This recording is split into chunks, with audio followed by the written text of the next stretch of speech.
Você já ouviu falar em colágeno? Claro, deve ter ouvido, né? É uma proteína fundamental na nutrição, importante para a saúde da pele, articulações, ossos, músculos, e pode ser obtido através de alimentos que têm origem animal e suplementos.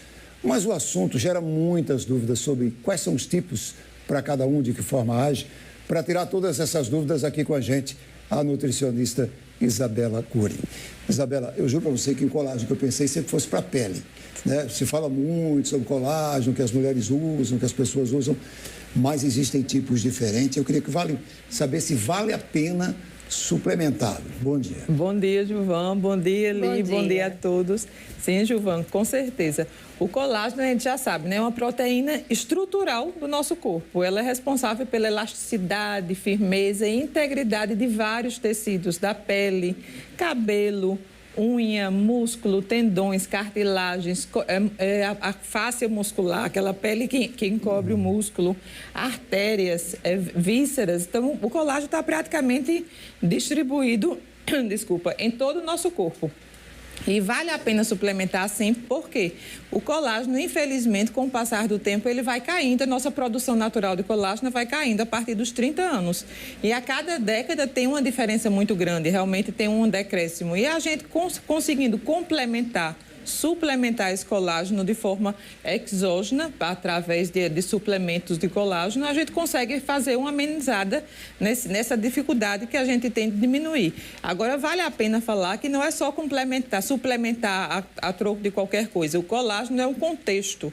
Não é aquele colágeno que a gente ingere e vai direto para a nossa pele. Ele tem que ser produzido, aquele colágeno que a gente ingere, ele tem os aminoácidos que dentro do nosso corpo vai produzir colágeno.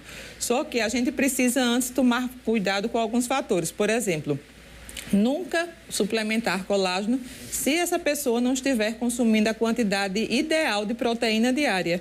O colágeno é uma proteína. Se você consumir pouca proteína, o corpo vai pegar esse colágeno, essa proteína, e vai desviar para funções mais vitais, que não seja sustentação de pele, que seja coisas mais importantes para o nosso organismo. Ele inteligentemente faz isso.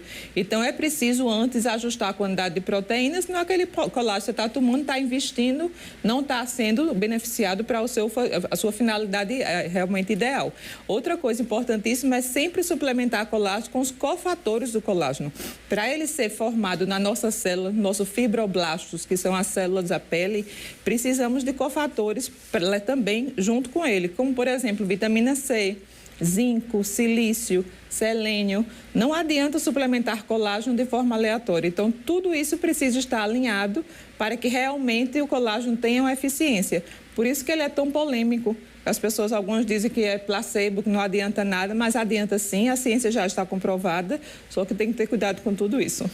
E qual a dose diária, Isabela, recomendada? Porque a gente vê muito, ele se apresenta em pó, em cápsula, em balinha também, a gente vê muito balinha de influenciadores que vendem também balinhas de colágeno, né? Mas tem que ter cuidado também, né? Tem que ter uma orientação para que possa consumir. Sim, Eli, com certeza. O colágeno precisa ter uma procedência boa, existem vários tipos de colágeno, a quantidade diária de cada um vai variar. Por exemplo, o colágeno hidrolisado, que é uma proteína do colágeno que é utilizado para fazer a suplementação de proteína diária, precisa em média de 30 a 40 gramas, que é uma média de 3 a 4 colheres de sopa. Esse é só em forma de pó, que é como se fosse um complemento para a proteína mesmo. Aí tem o colágeno tipo 1, tipo 2, tipo 3. O tipo 1 e o 3, geralmente, eles vêm juntos. A média de suplementação, de recomendação diária é de 2,5 a 10 miligramas gramas por dia. É uma quantidade mais ou menos de uma colher de chá, uma colher de sopa, que normalmente também vem em pó ou sachê. Ele vem em potes ou sachê. E tem o colágeno tipo 2, que é o colágeno articular, que é bom para a saúde articular. Esse só precisa de 40 miligramas. Então, cada colágeno, na sua estrutura molecular, na sua estrutura realmente de peptídeo, se ele está na forma de peptídeo, se ele está hidrolisado, se ele está com a molécula maior, o peso molecular do colágeno, tudo isso interfere e, junto com isso, você vai realmente saber a quantidade certa para cada um e a finalidade, porque cada um tem uma finalidade específica. Você falou há pouco sobre o uso da proteína. Não adianta você usar o colágeno e não ingerir a proteína, que de repente ela pode ser desviada para outra função. Isso acontece com todo tipo de colágeno. Você falou do 1, do 2 e do 3. Sim. Do 1 e do 3 que são parecidos, do 2 que seria mais para ossos, é isso? Isso, ossos e articulações. Todos eles precisam da proteína? Todos eles, Gilvan, porque o colágeno é uma proteína. Sim. E se ele vai na forma uma proteína mais longa ou de um peso molecular maior ou menor, não importa. Isso vai interferir na biodisponibilidade e na ação a nível intestinal. Mas o colágeno em si é uma proteína. Se o corpo não estiver com a quantidade de proteína adequada para fazer suas funções vitais, que tem inúmeras funções antes de chegar na pele, infelizmente esse colágeno vai ser desviado. Uma curiosidade, ele tem efeitos visíveis, a gente consegue ver os efeitos dele na pele, ou enfim, nas outras funções, e em quanto tempo isso começa a aparecer? Ótima pergunta, Eli. As pessoas querem mais realmente uma urgência, mas infelizmente o colágeno ele mágica, né? Uma mágica. Tumor já está com a linha, é verdade, Gilvan. Infelizmente precisa de pelo menos 2 meses para você conseguir ver uma elasticidade melhor da pele, uma hidratação melhor da pele, aquelas ruguinhas finas já vão diminuindo. Tanto para a pele, como também para todas as outras funções do colágeno, que são inúmeras. A pele é apenas uma delas. Mas o colágeno não é imediatamente visto realmente a sua função. Tem não é tão imediata assim, né? Não. Tem uma pergunta do Jorge Carvalho, Benedito Bentes. Eu tenho uma dieta balanceada e como proteínas animais com regularidades. Mesmo assim, eu preciso suplementar? Ótima pergunta, Gilvan. Isso aí tem que ser realmente pesquisado, como é que está o contexto do dia dele. Se ele está conseguindo ter um aporte proteico, se ele está consumindo os cofatores junto com essa proteína de colágeno, que pode ser de frango, de peixe, de cartilagens, de caldo, o caldo de osso, que é o melhor alimento natural de colágeno, mais rico que existe. Se ele consegue ter um aporte disso adequado e consumir todas as vitaminas e minerais que precisa lá no fibroblasto, junto com a glicina, com a elastina, para construir outras moléculas de colágeno, renovar, aí ele não precisa suplementar. Mas, Isabelle, como é que a gente sabe que a gente está precisando suplementar o colágeno? Tem algum sinal? A saúde dá sinal, o corpo dá sinais? Os sinais são a idade, a gente sabe que a partir da década de 30 vai começando realmente a diminuir. E os sinais, assim, a pele mais seca, mais desidratada, as rugas finas, tudo isso, o contexto mais geral é visível, é mais de pele, de estética.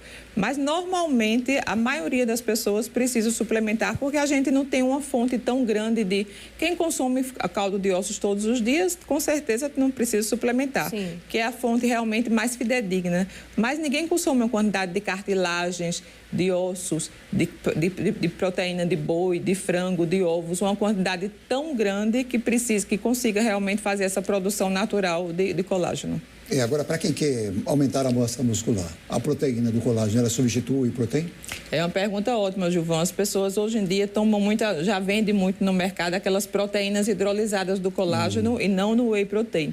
Mas a proteína do colágeno, ela é um pouco mais pobre do que a proteína do whey protein, principalmente em alguns aminoácidos.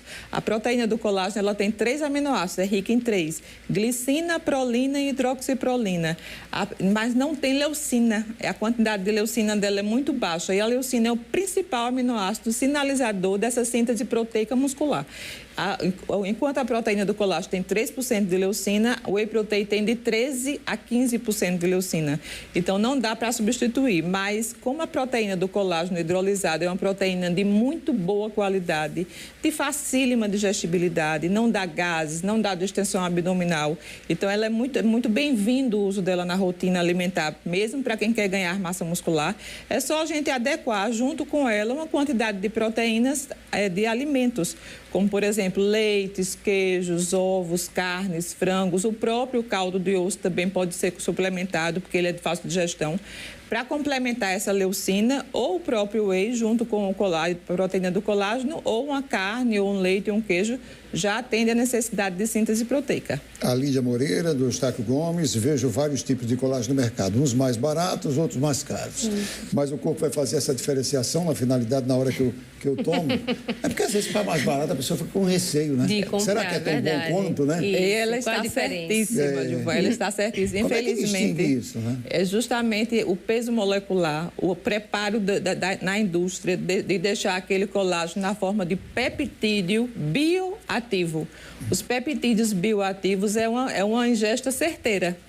É como se a gente estivesse consumindo colágeno na forma de peptídeo bioativo, não tem como dar erro. Esse colágeno passou por uma formulação na indústria que foi muito mais trabalhosa, ele teve que ser quebrado, teve que ser hidrolisado. Então, ele realmente tem um valor um pouquinho mais elevado. E o colágeno que é desnaturado, que não sofreu hidrólise, não está na forma de peptídeo, que pouco se sabe se a gente vai conseguir, o nosso intestino vai conseguir absorver ou não, é um colágeno mais barato realmente. Então, o que vai formar realmente isso aí é o peso molecular e a sua formulação estrutural e molecular. Ó, tem uma pergunta do João, mas eu já ia fazer por último, como sendo da minha família, que eu cresci ouvindo isso. As minhas irmãs, Sim. Pé de galinha tem colágeno? Muito.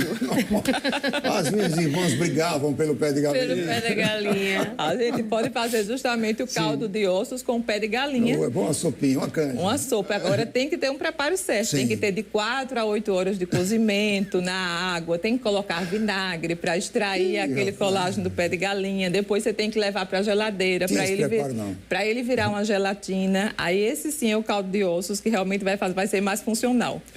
Isabela, a gente quer agradecer a sua presença aqui, viu? Eu que agradeço. Muito obrigada. Vamos todo mundo comer pé de galinha. É mais barato. Muito obrigado, viu? Eu que agradeço, é um prazer sempre. Obrigada. Obrigada.